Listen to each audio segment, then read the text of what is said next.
So today what I want to talk about is why I'm a fan of Analogue. Now if you're not familiar, as a company, Analogue tries to create systems that mirror as closely as possible from the hardware level the original systems that used to play your old cartridges, things like the Nintendo Entertainment System, the Sega Genesis, the Super Nintendo, and more recently, Game Boy Color and Game Boy Advance through the Analogue Pocket that pre-orders went live for just a couple of weeks ago. Now I was fortunate enough to snatch up a pre-order for that unit, and I'm really excited for it, mostly because I do have a pretty decent Game Boy collection. I would say that it's respectable, though not exceptional. I've got some definite heavy hitters in there, but I wouldn't say that, I have this immaculate collection of Game Boy titles, but I have enough that I was definitely very interested in the Analogue Pocket. However, why am I so interested in Analogue's products when there are clearly a lot of other alternatives that are out there on the market? I mean, after all, you could just play old games on an emulator, for example, or you could pick up one of any number of other clone systems like the Retron 5, which I've used extensively on this channel to do things like stream, back when I was doing Way Back Wednesday streams a couple of years ago. So with all the different options out there, why Analogue? Why do I have an appreciation for this company in particular, and why am I willing to shell out so much dough for a system from them when I can get something that is a fraction of the cost and sometimes even with more adaptability and flexibility and technology within it than what you get from an Analogue system? That's what I wanted to talk about today to kind of explain why I'm so pumped for this company in particular and the consoles that they put out. And first, as a little bit of a backstory, is I only have one Analogue system. So you could say I'm speaking from a relative position of ignorance because I don't have like 6 other systems lying around or anything. I only have the one, and that is the Analogue Super NIT or Analogue Super NT.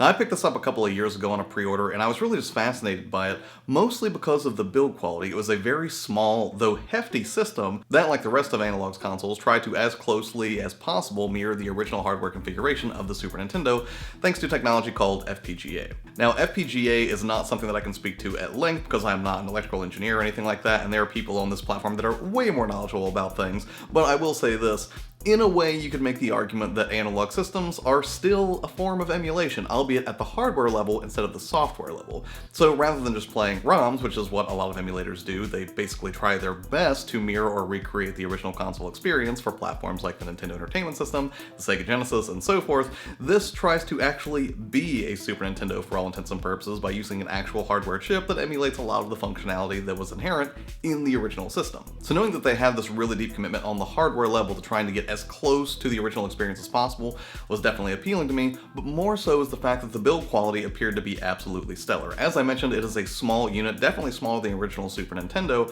but at the same time it felt like it was really superbly well built. However, despite the fact that it seemed to be really well built, it wasn't locked down in a way that was inaccessible. You can just peel off the bottom part of the Super NIT, you can, undo the screws on the bottom, take the thing apart, and replace the board if you have to. In at least one video I watched from another YouTuber, they unfortunately were part of the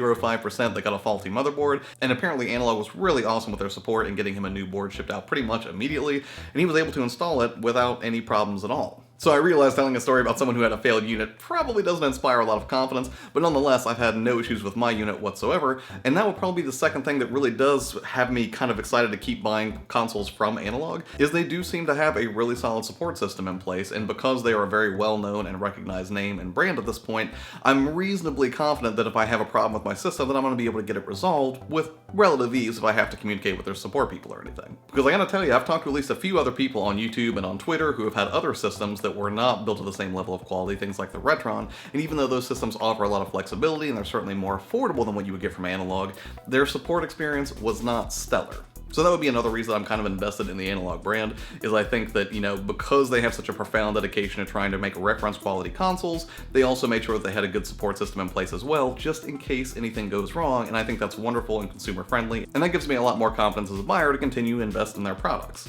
And I think a lot of the build quality that you get from Analogue's products actually stems from the fact that they just have this really deep and profound commitment to trying to make sure that they create the best experience possible while still making sure that they're being respectful to the systems that came before, whatever they put out to allow them to even create the system in the first place. And I think a lot of that also is attributed to the passion and undeniable skill of Keptris, so I think who is the lead designer who actually, designed a lot of the cores that go into these systems. I actually watched a video from My Life in Gaming that had a pretty extensive look at the innards of the Super NIT and also the NT Mini when it first came out, and they actually had some interview footage with him, and if you watch this guy in action, not only is it immediately clear that he's a very, very smart dude, and that he put a lot of work, time, love, and care into making sure that he could recreate how those original systems worked, but I think it stands to reason that they're willing to invest in somebody like that to create their products, that they're very serious about making sure that not only are they, again, being respectful to the forerunners that allow this opportunity to exist for them, but also that they want to make sure that, they're creating a rock solid product for consumers to continue to enjoy for years to come. Now, I know a lot of people take issue with analog systems for a couple of different reasons.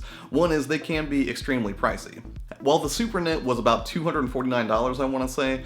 paying $500 or $450 for the NT Mini just to play NES cartridges seems like a big ask, and I'll say I can't blame anybody for feeling that way. Plus, the cost factor really only gets exacerbated by the fact that you've got a lot of people who are like, why would you spend that amount of money to play these old games? Because you could do so just as easily with like a RetroPie or some other form of emulation, which is astronomically cheaper than what you would pay, one, just for the console itself, and two, to really go out and try to find and buy these cartridges again. So if you don't have an existing collection, it's probably not the most cost-effective buy. And that's hard to argue with, especially depending on the level of purist that you profess to be, right? If you're somebody who is a die-hard purist and you want the absolute most authentic experience that you can get, then nothing's really going to cut it for you that's not an original system played on like a CRT or some other form of hardware that gives you the best quality, from an analog kind of perspective. But I have to say, I think Analog's products do a really good job of trying to faithfully recreate the original experience that was intended, but then adapting that experience to a sort of modern convenience kind of standard, right? Because even though it's not impossible to find an original NES or Super NES, it's not always easy to find a way that's going to get you good quality out of those machines on something like a modern LCD television. And if you put aside some of those other criticisms that get lobbed at the Analog things, like it being so pricey, or just, not really caring so much about the build quality, for example, or what their support's going to be like, I think the other big criticism they get hit with a lot is the fact that you can get a really good quality image for a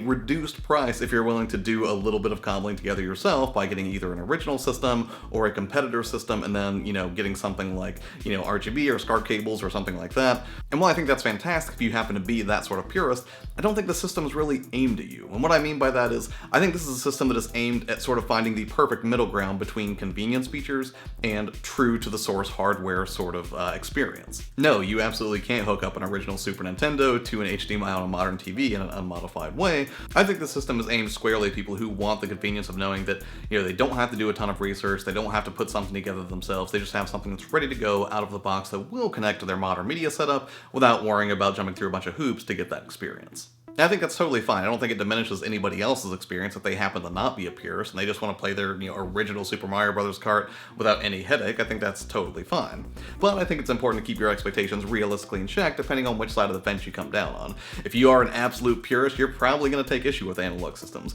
If you're somebody who is kind of a purist but not really and you don't mind emulation, then this is probably going to be way more approachable for you. I happen to fall into that later camp, so for me, it's never going to be a huge deal, or I'm not going to feel like I'm somehow diminishing my own retro experience if I decide to, indulge the ease and approachability of an analog system. And again, speaking as someone who has a not exceptional cartridge collection, but definitely respectable, these systems are way, way appealing to me, and that's why I continue to give Analog my business. But hey, what about you? How do you feel about analog systems? Whether it's the newest incarnation of the Analogue Pocket, one of their older models like the NT Mini or the Super NIT, I would love to hear your thoughts about it. Do you think that, these systems are appealing, or do you think that they are complete garbage and not really your cup of tea because you are very much a purist? I would love to hear your thoughts on the system, whether you think they're great, whether you think they're not so great, and what your rationale is. Let me know in the comments below, because you probably have some insights that I don't, especially if you're coming from the purist camp, because you will probably be able to spot, technological details of their implementation that I absolutely wouldn't notice, so I would love to learn some things from you as well. As always, thank you so much for taking the time to watch the video, do appreciate it, and yeah, again, let me know your experience or thoughts on the analog systems in the comments below, and I will see you on the next video. Take care, bye.